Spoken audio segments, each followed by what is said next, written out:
Elhamdülillah ve sallallahu ve sellem ala Resulillah ve ala alihi ve sahbihi ve men valah. Əmmə ba'd. Əvvəla həmd olsun Allaha, onun salavat və salamı, onun elçi Muhammedə, onun ailəsinə, sahabələrinə və onların yolu ilə gedənləri olsun. Bundan sonra xavarizlər şər əhlidir, fitnə dəvətçilərdir və onların işi parçalamaqdır. Müsəlmanların işi yalnız onların yolundan uzaq qalmaqla düzələr və birləşər. Xavarizlərin vəzifəsi isə düz olanı pozmaq, sağlam olanı fəsada uğratmaqdır. Onlar tarix boyu ortaya çıxdıqları vaxtdan bəri heç vaxt kəsilməmişlər. Hər dövrdə onlardan bir dəstə olmuşdur.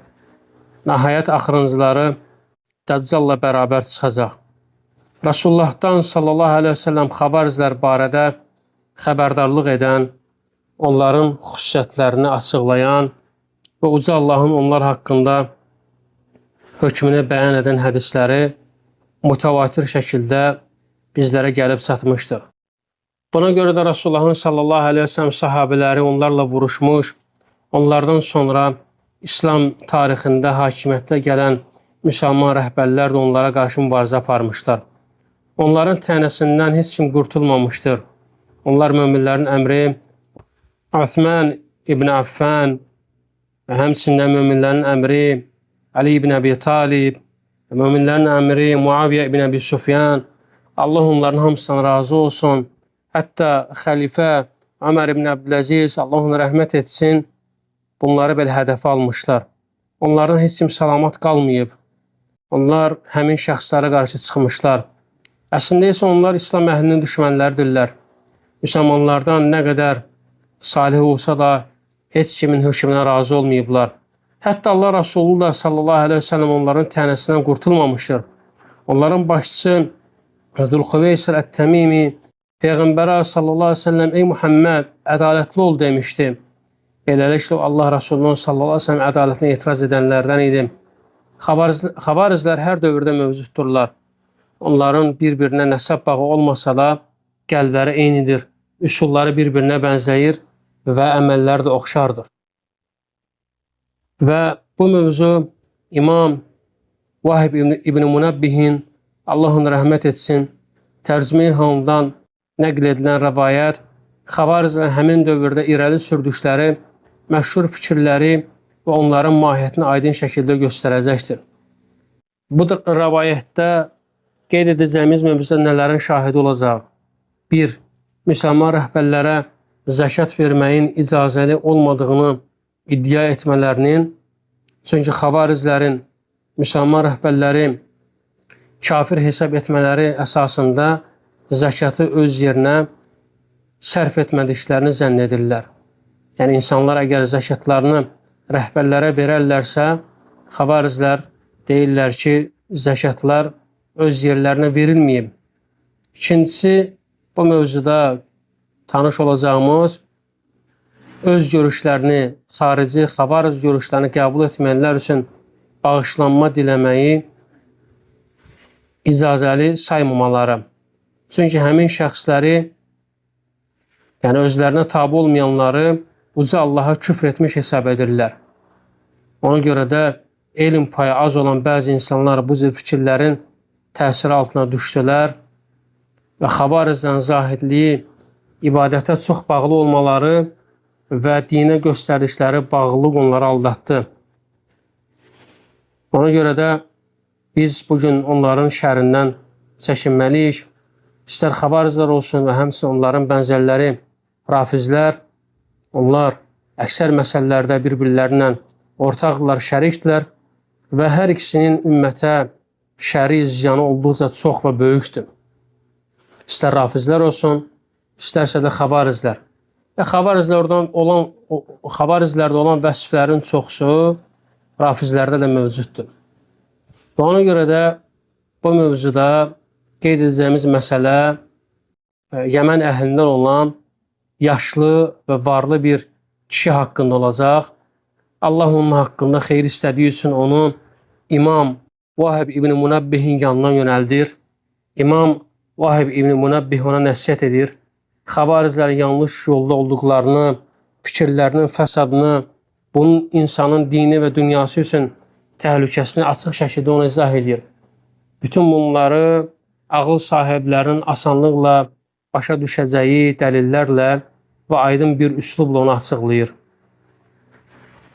Və əgər biz xavarizlərin əvvəlki dövrlərdə irəli sürdükləri fikirlərlə bu dövrün xavarizlərinin irəli sürdükləri fikirləri diqqətlə müqayisə etsək, uca Allahın bu kəlamı yada düşər. Təşabəhət qulubuhum qad beyyennəl əyəti liqavmin yuqinun. Onların qəlbləri bir-birinə bənzəyir. Biz yəqinliklə iman gətirənlərə dəlillərimizi açıqcasına göstərdik. İmam Vahib İbn Munabbihin tərcüməyi halı. O, Vahib İbn Munabbih, İbn Kamil, İbn Siyac, İbn Zikibar, Əbu Abdullah Əl-Yəmani Əs-Sənəani idi. Atası Xorasanın Herat şəhərinə Yəmənə köçmüşdü. Vahib hicrətin 34-cü ilində möminlərin əmri Osman İbn Affanin, Allah ondan razı olsun, Allah Vahibə rəhmət etsin, xilafəti dövründə anadan olmuşdur. Və o, bir sıra sahabələrdən rəvayət eləyib. Onlardan bəziləri Ənəs ibn Məlik, Cəbir ibn Abdillah, Abdullah ibn Abbas, Abdullah ibn Amar, Abu Hüreyrə, Abu Səid Əl-Xudri, Allah onların hamısından razı olsun. Həmsinin Tavus ibn Keysan, Amr ibn Dinar, Amr ibn Şüeyb, qardaşı Həmmam ibn Munabbih və başqa alimlərdən də rəvayət edib. İmam Əhməd öz iləlində 2-ci cild 52-ci səhifədə qeyd olunur ki, Vahib İbn Munabbih, Allah ona rəhmət etsin, Fars əsilli idi. Yəmən əhalisi arasında Zi ləqəbi daşıyan hər kəs şərəfli sayılırdı. Biz qeyd etdik ki, Vahib İbn Munabbih Zi kibardı. Ona görə də buyurur ki, Yəmən əhalisi arasında Zi ləqəbi daşıyan hər kəs şərəfli sayılırdı. Filan kəs Zi sahibidir deyiləndə, yəni filan şey məxsusdur deyiləndə, bunun mənası onun şərəf sahibi olması idi. Vahib İbn Munabbih barəsində Əbu Zür'a, Nəsai və başqa hədis imamları onun etibarlı siqa rabi hesab edirlər. Və o, Ömər ibn Abdüləzzin, Allah onu rəhmət etsin, Allah hər ikisinə rəhmət etsin, dövründə Səna'a, Yəmənin Səna'a şəhərinin qaysisi olmuşdur. Onun hədisləri Buxari və Müslimdə rəvayət edilmişdir. Əhl-i kitabın elmlərindən də müəyyən bir biliyi var idi. O zahidlərdən, təqva, vara, ibadəti çox eləyənlərdən idi. Hicrətin 114-cü ilində vəfat eləyib və bu daha üstün rəydir. 114-cü ildə vəfat etməsi və bunu Zəhəbi Təzkirətül Hüffaz, Mizzi Təhdibül Kəməldə, yəni 114-cü ildə vəfat etdiyini daha üstün hesab edirlər. Və qeyd edəcəyimiz bu rəvayətin mənbələri İbn Əsakirin Tarixi Diməşq, İbn Mənzurun Muxtasar Tarixi Diməşq, Əl-Mizzinin Təhdibül Kəməl və həmçinin Zəhəbinin Siyar-ı Aləmin nübələsindən olacaq. Və təbii ki, müəllif, Allah ona rəhmət etsin, Abdüssəlam Əl-Bərcəs rahimehullah qeyd edir ki, bu risalənin əsas mətnini Təhdibül Kəməl Lil-Mizzi əsərindəki mətn əsasında hazırlamışam. Onu qeyd olunan digər mənbələrlə tutuşdurdum, düzgün hesab etdiyim variantları təsbit etdim. Həmçinin izahı ehtiyacı olan bəzi yerlərə də qısa qeydlər əlavə etdim. Allahdan müvəffəqiyyət və yardım diləyirik. Allahın Peyğəmbərimiz Muhammədə, onun ailəsinə və bütün sahabələrinə salavat və salamı olsun. Deməli, əsər, rəvayət nədən ibarətdir? Ali İbn Əl-Mədini deyir ki, bizə Əbu Abdurrahman Hişam ibn Yusuf Əs-Sən'ani Səna'a şəhərinin qazisi rəvayət etdi. O dedi, mənə Davud ibn Qays xəbər verdi. O dedi, Xavlan qəbiləsinin Hudur bölgəsindən olan bir dostum var idi. Deməli, Xavlan ibn Amr ibn Məlik ibn Harith ibn Səba qəbiləsidir. Qəbilə adını Yəməndə yerləşən Xavlan adlı kənddən alıb. Bu məntəqə Ömər ibn Xattabın, Allah ondan razı olsun, xilafəti dövründə hicrətin 3-cü və 4-cü ilində fəth edilmişdir. Hudur yaşayış məntəqəsidir. Yəmənin Zəbid bölgəsinə aid olduğu deyilib. Bəzi alimlərə görə Allahın bu ayədə buyurduğu kənd məhz bu kənddir. Və kəm qasamna min qaryatin kənət zalimə. Biz zülm etmiş neçə məmləkətləri məhv etdik. Rəvayət olunur ki, Allahın həmin kəndin əhalisini peyğəmbərlərindən birini öldürdüklərinə görə həlak etmişdir. Deməli, əsərdə qeyd olundu ki, Xavlan qəbiləsinin Hudur bölgəsində olan bir dostum var idi. Bunu deyən Davud ibn Qaysdir. Onun həmin bölgədəki şəxsin adı Əbu Şimr Zülxavlan idi. Davud ibn Qays deyir ki, Səna'dan çıxıb onun kəndinə getdim. Kəndə yaxınlaşdıqda yerdən bir məktub tapdım. Üzərinə yazılmışdı ki, Əbu Şimr Zülxavlana. Əbu Şimr Zülxavlana, yəni bu məktub Əbu Şimr Zülxavlan üçündür. Və mən deyir, Davud ibn Qays deyir ki, Zülxavlanın yanına gəldim. Əbu Şimr Zülxavlanın yanına gəldim. Onu çox kədərli gördüm və bunun səbəbini soruşdum. O dedi ki, Səna'dan bir elçi gəlmişdi. O dedi ki, dostlarım mənə bir məktub yazıb göndəriblər, lakin elçi onu itirib. Mən də qulumu onunla birlikdə göndərdim ki, mənim deməli, kəndimlə Səna'a arasındakı yolda onu axtarsınlar. Lakin tapa bilmədilər. Mən buna görə çox kədərləndim. Mən buna görə çox narahat oldum. Mən dedim, Davud ibn Qays, axtardığın həmin məktub budur, mən onu tapmışam. Zülxavlan dedi ki, səni bu məktubu tapmağa müvəffəq edən Allah həmd olsun. Sonra məktubun möhrünü qırıb, açıb oxudu. Deməli, sonra isə Davud ibn Qays deyir ki, mən ona dedim ki, onu mənə oxutdur, imkan ver, mən də oxuyum. Zülxavlan dedi ki, mən sənin yaşını buna çox kiçik sayıram. Sənin yaşın hələ buna çatmayıb. Deməli, məktubun içində xavarz mənhəci var. Davud ibn Qays deyir ki, məktubda nə var ki? O dedi ki, Zülxavlan dedi ki, orada boyunların vurulması var. Yəni, içində xavarz mənhəci var. Hansı ki, bu rəhbərin əlinə çatsa bu məktub, müsəlman rəhbərin, yəni həmin xavarza qarşı müharibə elan ediləcək. Yəni, ölüm olacaq. Həmin şəxs öldürülə bilər.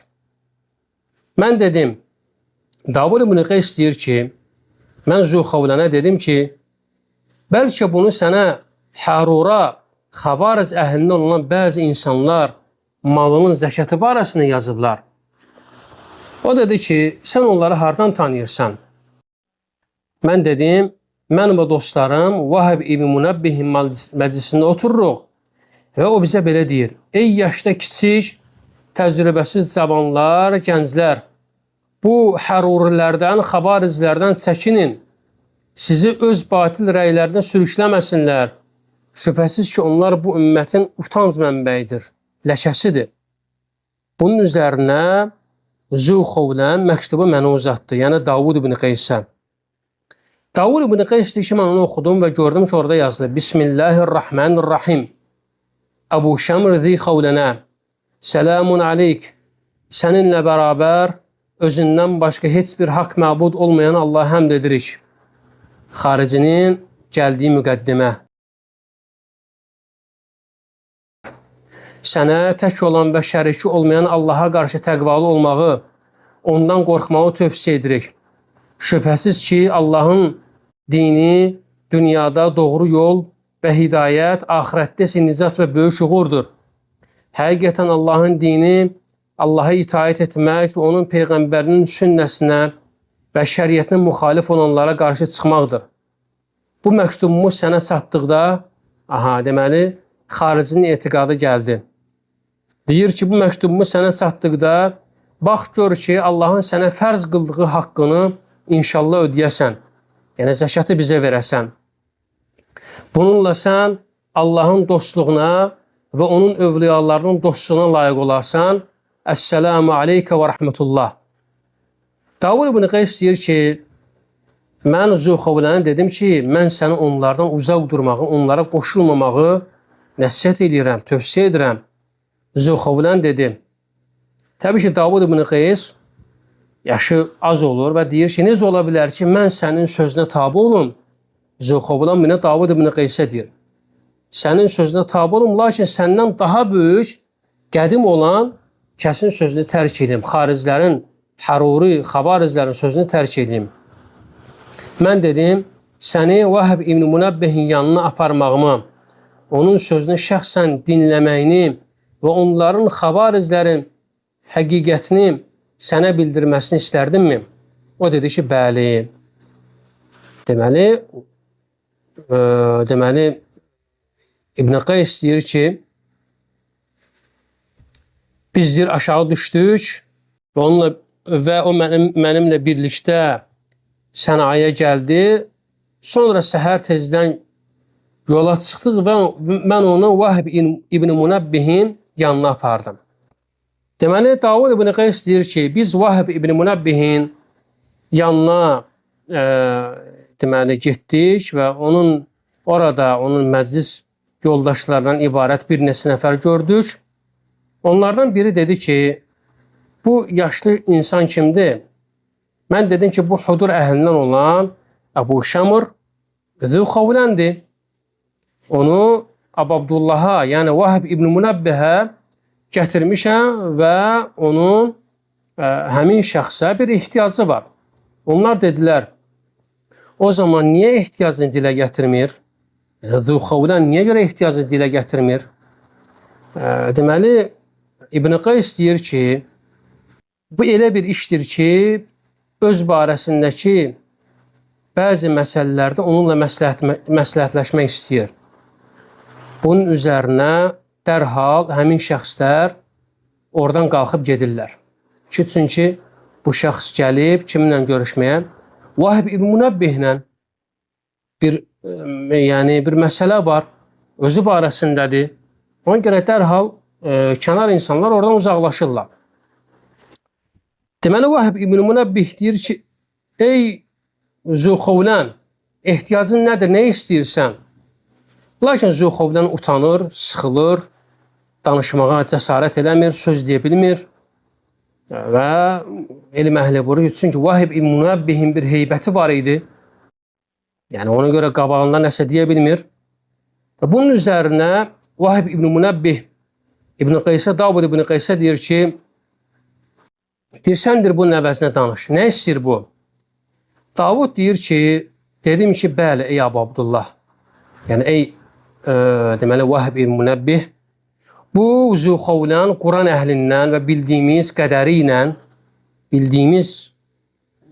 bildiyimizə görə düzgün insanlardandır. Batinini isə Allah daha yaxşı bilir. O mənə xəbər verdi ki, Sana əhlindən olan Hərura, Xavariz tayfasına mənsub bir neçə nəfər onun qarşısına çıxaraq ona deyiblər ki, əmirlərə ödədiyin zəkatın Allahla sənin aranda sənə yetərli olmaz. Yəni, bu verdiyin zəkat deyil. Hansı ki, əmirlərə verirsən, bu zəkat deyil. Çünki onlar həmin zəkatı öz yerinə qoymurlar. Yəni, Xavarizlər deyirlər ki, həmin rəhbərlər, əmirlər zəkatı öz yerinə qoymurlar. Lazımi yerə sərf eləmirlər. Odur ki, o zəkatı bizə ver. Biz onu lazımi yerlərinə qoyar, müsəlmanların fəqirləri arasında bölüşdürər və hüdudları şəriət cəzalarına tətbiq edərik. Davud ibn Qays deyir ki, mən belə düşündüm ki, ey Əbu Abdullah, ey Vahb ibn Münebbih, sənin kəlamın onun üçün mənim sözümdən daha şəfalı təsirli və doyurucu olar. Həqiqətən o mənə dedi ki, Zülxovlən, deməli, ona deyiblər ki, xavariclər, yalnız bir məhsulundan 600 kiloqram, 700 kiloqram bizə ödəyəcəksən. Bunu öz minişlərin üzərində qulun vasitəsilə bizə göndərəcəksən. Və bunun üzərinə Vahib, deməli, Zülxovlənə deyir ki, bu qoca yaşında həruri xavaric olmaq istəyirsən, səndən daha xeyirli olan kəsin zəlalətli olduğuna şahidlik mi edəcəksən? Azğınlıqda olduğuna şahidlik mi edəcəksən? Hansı ki, xavariclər sahabələrə belə təkfir ediblər. Onların zəlalətli azğınlığına olduğuna şahidçi durublar. Və onların etiqadında olanlar da bu məsləki tutublar. Ona görə deyir ki, sən deyir, özündən xeyirli olanları, hansı ki, əgər hərurilərin, xavariclərin mənhəzinə, etiqadına tabi olsan, özündən xeyirli olanları zəlalətdə, azğınlıqda ittiham etmiş olacaqsan. Və sonra isə deyir ki, sabah Allah səni öz huzuruna saxlayacağı zaman buna görə Allaha nə cavab verəcəksən? Sənin əleyhinə şahidlik etdiyin kəs elə bir kəsdir ki, yəni sahabələr, xeyirli insanlar elə bir insanlardır ki, Allah onun imanına şahidlik edir, sən isə onun küfrünə şahidlik edirsən. Allah onun hidayətli olduğuna şahidlik edir, sən isə onun zəlalətli olduğuna şahidlik edirsən. Sənin rəyin Allahın əmrinə, sənin şahidliyin isə Allahın şahidliyinə zidd olduğu halda harda dayanacaqsan? Özünə necə yer tapacaqsan Allahın qabağında? Özünə necə bəraət qazandıracaqsan? Vahib sonra Zülxovlənə deyir ki, mənə xəbər ver, ey Zülxovlən, onlar sənə nə deyirlər? Və bu zaman Zülxovlən danışır və Vahibə deyir ki, onlar mənə əmr edirlər ki, sadəcə onların görüşünü qəbul edən kəslərdən başqasına nə sədəqə verim, nə də onlardan olmayan kimsə üçün bağışlanma diləyim. Yəni sədəqəni ancaq, zəkəti ancaq xavariclər verim və xavaric rəyində olanlara verim. İstiğfarı, bağışlanmanı, hansı ki ölüb gedib, yalnız xavaric üçün və xavaric rəyində olanlar üçün Allahdan istiğfar, bağışlanma diləyim. Yerdə qalan heç kim üçün istiğfar, bağışlanma diləməyim. Yəni, ölən müsəlmanlar var. Yəni, xavariclər deyirlər ki, onlar üçün Allahdan istiğfar, bağışlanma diləmə. Çünki onlar bizim rəyimizdə deyirlər. Vahib deyir ki, doğru deyirsən, bəli, bu onların etiqadıdır. Bu onların yalancı, saxta sevgiləridir. Və sonra isə Vahib İbn Münebbih bir-bir açıqlayır onların sədəqə məsələsinə, zəkat məsələsinə və sonrası istiğfar məsələlərinə.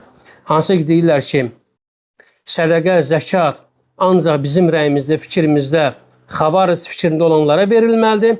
İstiğfar yalnız xavaric fikrində olanlar üçün edilməlidir. Deyir ki, onların sədəqə barəsindəki sözlərdən gəldikdə isə, həqiqətən mənə çatdığına görə Allah Resulü sallallahu aleyhi ve sellem belə deyib, Yəmən əhlindən olan bir qadın bağlayıb saxladığı bir pişik səbəbi ilə cəhənnəmə daxil oldu. Niyə görə? Nə onu yedirtdi, nə də buraxdı ki, yerin həşəratlarından yesin. Hədisi Buxari Müslim rəvayət edib. Və sonrası Vahib İbn Münebbih Zülxovlənə deyir ki, indi belə olduğu halda tək olan Allaha ibadət edən, onu təkləşdirən və ona heç bir şeyi şərik qoşmayan bir insanı az qaldıqda yedirtmək Allaha bir pişikdən sevimli deyilmi? Uca Allah öz kitabına deyir ki, وَيُطْعِمُونَ الطَّعَامَ عَلَى حُبِّهِ مِسْكِينًا وَيَتِيمًا وَأَسِيرًا. Onlar öz iştahaları çəkdiyi, özləri yemək istədikləri halda yeməyi yoxsula, yetimə və əsirə yedirərlər. İnnəmə nut'imukum livəchilləh lə nuridu minkum cəzaən və lə şükura. Və sonra da yedirtdikləri kimsələrə deyərlər ki, biz sizi ancaq Allah rızasından ötürü yedirdirik. Biz sizdən bu yaxşılıq müqabilində nə bir mükafat, nə də bir təşəkkür istəyirik. İnnə nəxafu min Rabbina yevmən abusan qamtarira. Həqiqətən biz Rəbbimizdən qorxuruq və həmçinin çox dəhşətli və o çətin gündən qorxuruq, qiyamət gündən qorxuruq. Təsəvvür edək ki, o şiddətli gündə, o çətin gündə kimlərəsə yaxşılıq eləyən bir müsəlmanı yedizdirən, ehtiyacını yedizdirən, acı yedizdirən bir müsəlmanı Allah o gün bağışlayacaq. Uca Allah buyurur ki, فَوَقَاهُمُ اللّٰهُ شَرَّ ذَٰلِكَ الْيَوْمِ وَلَقَّاهُمْ نَدْرَةً وَسُرُورًا. Allah da onları o günün şərindən qoruyacaq. Kimi? Müsəlmanı. Müsəlman birisi ac olan bir insanı və ya bir müsəlmanı yedizdirib, Allah buna görə onu bağışlayacaq, buna görə onu əfv eləyəcək.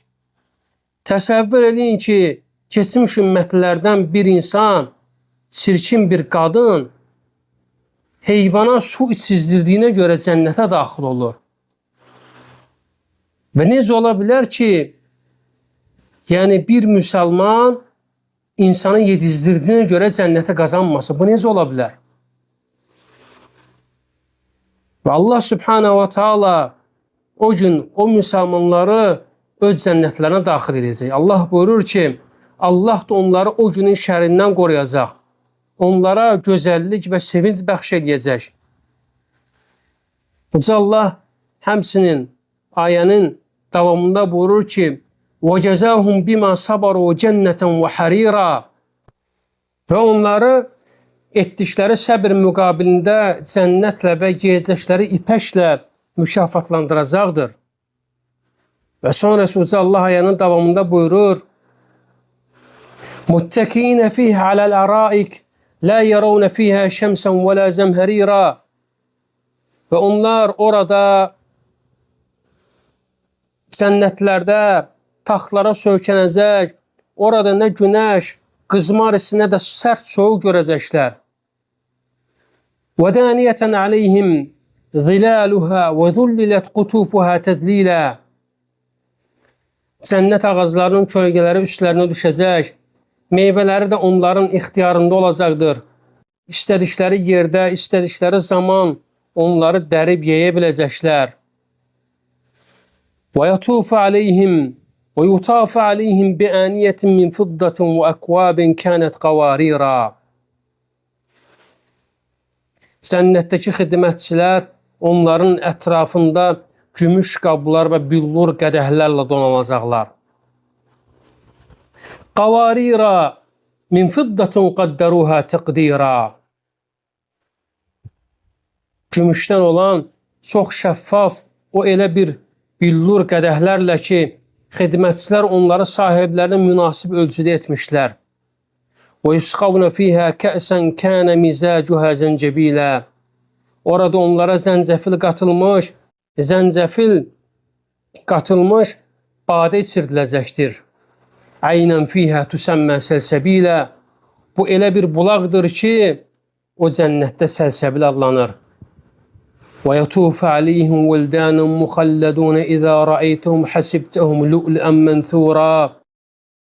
Onların dövrəsində həmişə cavan xidmətçi oğlanlar olacaqdır. Onları gördükdə sanki ətrafı səpilmiş inci olduqlarını zənn edərsən. وَإِذَا رَأَيْتَ ثُمَّ رَأَيْتَ نَعِيمًا وَمُلْكًا كَبِيرًا. Orada hara baxsan nemət və böyük bir mülk görərsən. عَالِيَهُمْ ثِيَابُ سُنْدُسٍ خُضْرٌ وَإِسْتَبْرَقٍ وَحُلُّوا أَسَاوِرَ مِنْ فِضَّةٍ وَسَقَاهُمْ رَبُّهُمْ شَرَابًا طَهُورًا. Cənnət əhlinin əyinlərində ən gözəl ipəkdən yaşıl libaslar olacaq. Onlara gümüşdən bilərziklər taxılacaqdır. Rəbbi onlara çox pak bir şərab içirdəcəkdir. İnna hada kana lakum cəzaən və kana sa'yukum məşkura. Onlara deyiləcəkdir, bu sizin dünyada etdiyiniz yaxşı əməllərə görə mükafatınızdır. Zəhmətiniz Allah yanında məqbuldur, təqdirə layiqdir. O qeyd etdiyimiz ayələr hamısı İnsan surəsində keçir. 22-ci ayəyə qədər. Sonra Vahib ibn Münebbih Zuxovlana deyir ki, mübarək və ucu olan Allah cənnətdə onlar üçün hazırladığı nemətlərin vəsfini bitirmək üzrə idi. Onların, xavarizlərin yalnız öz görüşünü qəbul edən şəxs üçün bağışlanma diləməsinə gəldikdə isə, bu sözlərinə gəldikdə isə, məgər onlar mələklərdən daha xeyirlidirlər. Halbuki Uca Allah Həmim, Ayn, Sin, Qaf surəsində, Şura surəsində buyurur: وَالْمَلَائِكَةُ يُسَبِّحُونَ بِحَمْدِ رَبِّهِمْ وَيَسْتَغْفِرُونَ لِمَنْ فِي الْأَرْضِ. Mələklər Rəbbini həmd səna ilə təsbih edər və yer üzündə olanlar üçün bağışlanma diləyərlər. Allaha and olsun ki, Vahib İbn Münebbih deyir, Allaha and olsun ki, mələklər əmr olunmadıqca buna nə qadir olar, nə də bunu edərdilər. Çünki Uca Allah buyurur: "La yesbiqunehu bil qawli və hum bi emrihi ya'malun." Onlar, mələklər ondan qabaq söz deməzlər və yalnız onun əmri ilə əməl edərlər. Və həqiqətən bu ayə Həmim, Ayn, Sin, Qaf surəsində də Şura 5-də sabitlənmişdir. Böyük Həmim surəsində, Qafir surəsində isə qeyd olunan, əvvəldə qeyd etdiyimiz Şura surəsinin 5-ci ayələri Qafir surəsinə belə təfsir edilir. Uca Allah buyurur: "Əllezîne yahmilûnel arşe və men havlehu yusebbihûne bihamdi rabbihim və yu'minûne bihi və yestağfirûne lillezîne âmenû. Rabbena vesi'te kulle şeyin rahmeten ve ilma. Faghfir lillezîne tâbû vettebe'û sebîleke ve qihim azâbel cehîm." Ərşi daşıyanlar və onun ətrafında olanlar, mələklər öz Rəbbini həmd səna ilə pak tutur. Ona inanır və müminlərin bağışlanmasını diləyərək deyirlər: "Ey Rəbbimiz, sənin rəhmin və elmin hər şeyi ihtiva eləyib. Artıq tövbə edib sənin yolunla gedənləri bağışla, onları cəhənnəm əzabından qoru. Rabbena və ədxiluhum cənnəti adnilləti vəaddtəhum və mən salaha min əbəihim və əzvacihim və zürriyyətihim innəkə əntəl əzizul həkim." Ey Rəbbimiz, onları da atalarından, zövcələrindən və nəsillərindən əməl salih olanları da özlərinə vəd buyurduğun ədl cənnətlərinə daxil et. Ədn cənnətlərinə daxil et. Şübhəsiz ki, sən yenilməz qüvvət, hikmət sahibisən. وَقِهِمُ السَّيِّئَاتِ وَمَنْ تَقِ السَّيِّئَاتَ يَوْمَئِذٍ فَقَدْ رَحِمْتَهُ وَذَٰلِكَ هُوَ الْفَوْزُ الْعَظِيمُ. Onları pisliklərdən qoru. O gün, qiyamət gün pisliklərdən kimi qorusan, şübhəsiz ki, ona rəhm etmiş olursan. Ən böyük qurtuluş, uğur da budur. Və sonra isə Vahib İbn Münebbih, İmam, Allah ona rəhmət etsin, deyir ki, ey Zuxovlən, həqiqətən mən İslamın ilk dövrünə, sahabələr zamanına yetişmişəm.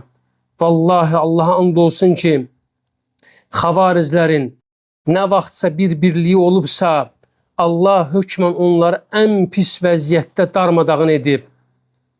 Onlardan kim öz görüşünü, fikrini üzə çıxarıbsa, Allah hökmən onun boynunu vurdurub. Və bu ümmət heç vaxt xavarizlərdən olan tək bir nəfərin belə ətrafında bir araya gəlib yığışmayıb. Əgər Allah xavarizlərə öz rəylərini, fikirlərini tətbiq etməyə imkan versəydi, yer üzü fəsada uğrayar, yollar kəsilər, Allahın mühtərəm evini, Kəbəni həcc etməyin qarşısı alınar, insanlar qorxudan dağlara çıxardılar.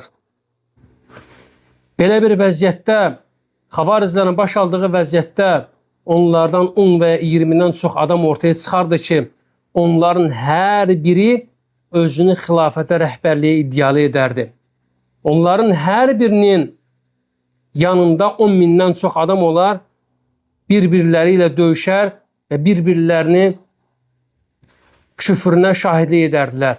Bir-birlərinə kafir hökmünü verərdilər.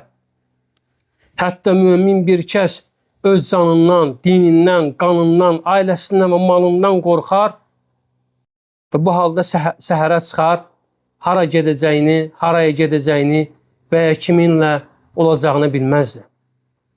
Lakin Allah öz hikməti, elmi və rəhməti ilə bu ümmətə nəzər saldı və onlar üçün ən yaxşı olanı nəsib elədi. Onları birləşdirdi. Qəlbləri xavarizlərdən olmayan tək bir kişinin rəhbərin ətrafında həmrəy elədi, bərabər elədi.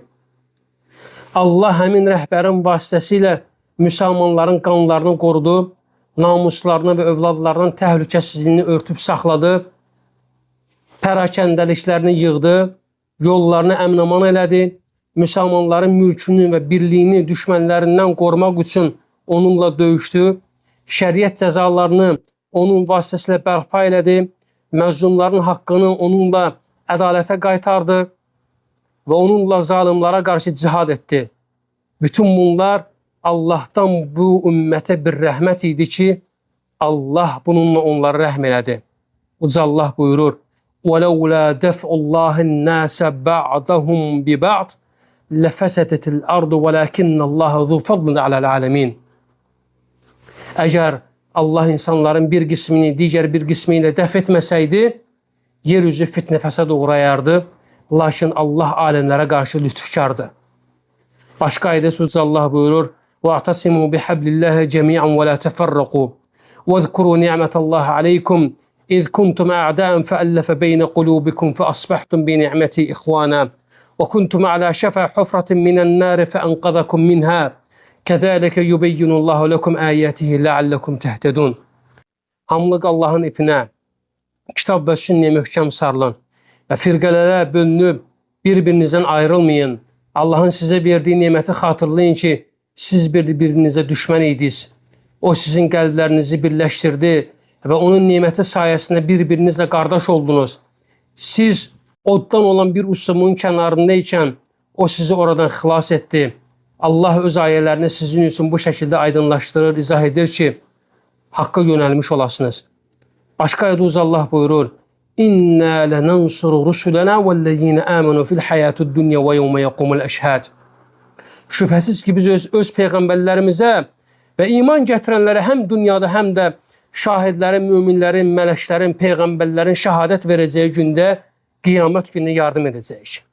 Vahib deyir ki, bəs onlar xavarizlər bu ayələrin qarşısına hardadılar? Əgər onlar həqiqətən mömin olsaydılar, mütləq Allah tərəfindən yardım olunardılar. Uca Allah Saffat surəsində deyir, وَلَقَدْ سَبَقَتْ كَلِمَتُنَا لِعِبَادِنَا الْمُرْسَلِينَ. وَلَقَدْ سَبَقَتْ كَلِمَتُنَا لِعِبَادِنَا الْمُرْسَلِينَ. Peyğəmbər bəndələrimiz haqqında əvvəlcədən bu sözümüz deyilmişdi. İnnəhum ləhumul mansurun.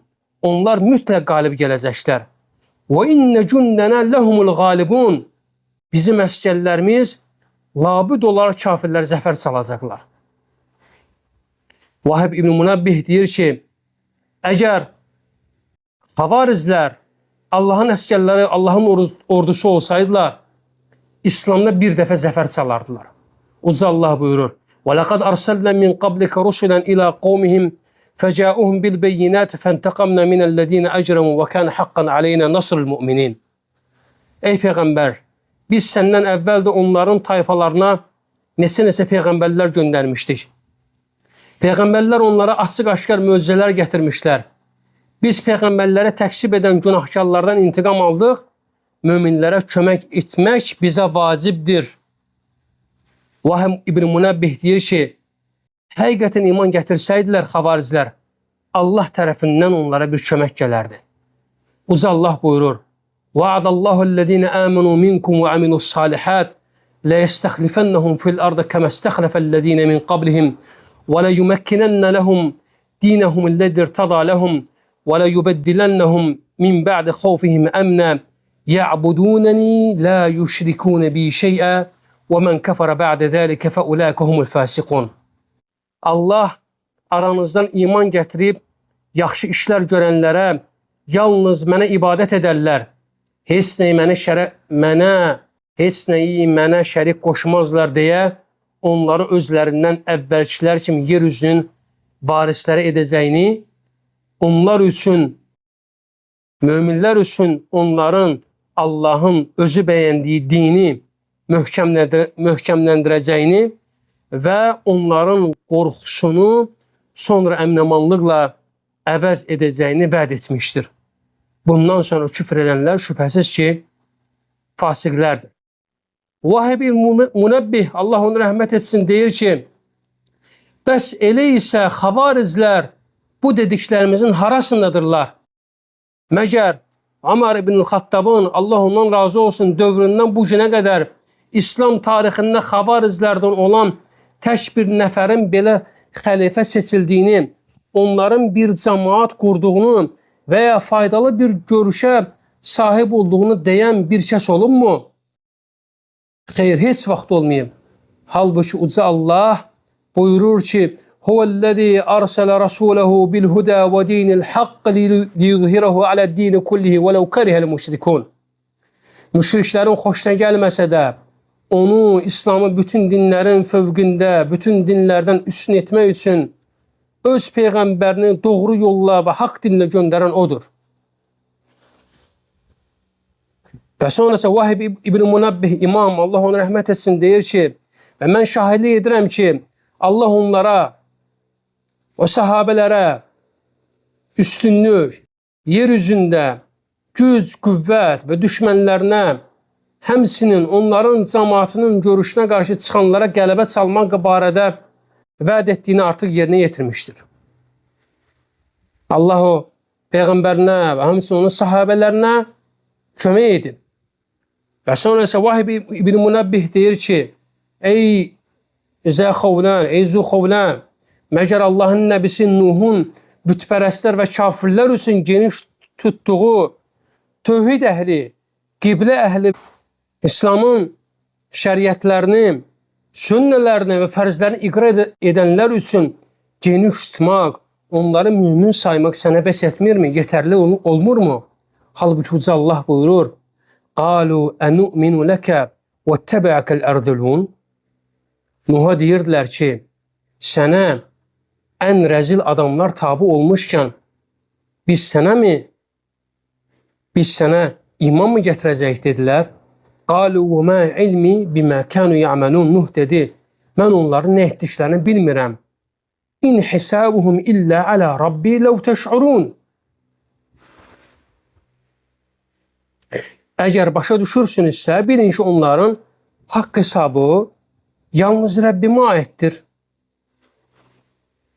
Yəni, Nuh Peyğəmbər, yəni baxın, Nuh Peyğəmbərin öz qövmi ilə rəftarına, müamiləsinə, necə olub ki, xarici, xavariz, sən bugün müsəlmanlara qarşı o rəftarı, müamilə niyə görə eləmirsən?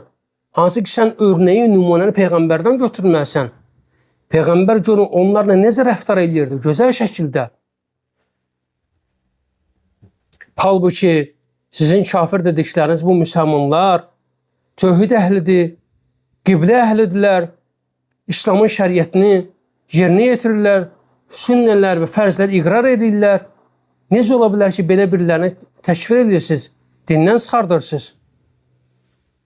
Və sonrası Vahib ibn Munebbih deyir ki, Allahın Peyğəmbəri və Xəlili İbrahimin bütpərəstlər üçün geniş tutduğu müsəlmanlar üçün də geniş tutmaq sənə bəs etmirmi? Ey Zuxovlan, bu sənə yetərli deyilmi? Uca Allah İbrahim barəsində deyir ki, وَإِذْ قَالَ إِبْرَاهِيمُ رَبِّ اجْعَلْ هَذَا الْبَلَدَ آمِنًا وَجُنُبْنِي وَبَنِيَّ أَن نَعْبُدَ الْأَصْنَامَ. Ey Peyğəmbər, xatırla ki, bir zaman İbrahim demişdi ki, ey Rəbbim, bu diyarı Məkkəni əmin-amanlıq yurdu elə, məni övladlarımı bütləri ibadətdən uzaq elə. Rabbi innəhunna adlanna kəthirən minən-nas fəmən təbi'ani fəinnəhu minni və mən əsani fəinnəkəğafurur rahim. Ey Rəbbim, onlar bütlər həqiqətən çox insanı haqq yoldan azdırıblar. İndi kim arxamca gəlsə, o şübhəsiz ki, məndəndir.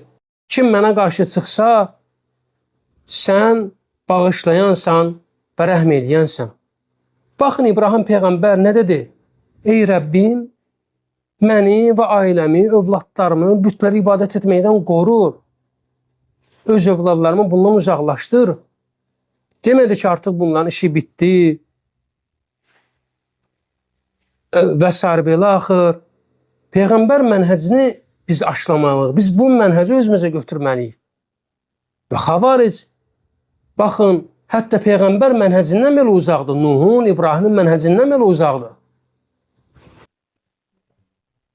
Və sonrası Vahib İbn Münebbih deyir ki, ey Zülxovlan, Allahı qoyub İsa'nı ilah edən kafirlərdən İsa'nın onlar üçün geniş tutduğu vəziyyəti müsəlmanlar üçün geniş tutmaq sənə bəs etmirmi, yetərli olmurmu? Həqiqətən, hansı ki, İsa Peyğəmbər ilah elan etmişdilər. Amma bununla yanaşı İsa Peyğəmbər onlara qarşı yenə də dəvətində idi. Və həqiqətən Allah Nuhun sözündən, İbrahimin sözündən və İsa'nın sözündən qiyamət gününə qədər möminlərin və onlardan sonra gələnlərin örnək alması üçün razı qalmışdır. İsa'nın dediyi kimi in tu'azibuhum fe innahum i'baduk və in təğfir lehum fe inneke entel azizul hakim. Əgər onlara əzab versən, şübhəsiz ki, onlar sənin bəndələrindir. Əgər onlara bağışlasan, həqiqətən sən qüdrətli və hikmət sahibisən. Haqqa tabi olanlar Allahın peyğəmbərlərinin kəlamına heç vaxt zid getməzlər. Əgər bir kəs Allahın kitabına, onun peyğəmbərlərinin kəlamına və görüşünə uyğun davranmazsa, onlardan örnək almazsa, bəs kimdən örnək alacaq? Və sonrası Vahib İbn Münebbih deyir ki, bil ki, əgər sözümü eşidib nəsiyyətimi qəbul etsən, yanıma gəlişin sənin üçün bir rəhmət olar. Yox, əgər Allahın kitabını tərk edib yenidən hərurilərin, xavarizlərin sözünə qayıtsan, sabah Allahın yanında bu görüşümüz sənin üçün bir hüccət olacaq, dəlil olacaq. Zülxovlan deyir ki, bəs mənə nə əmr edirsən, nə tövsiyə edirsən? İmam Vahib İbn Münebbih deyir ki, fərz olan zəkatına bax.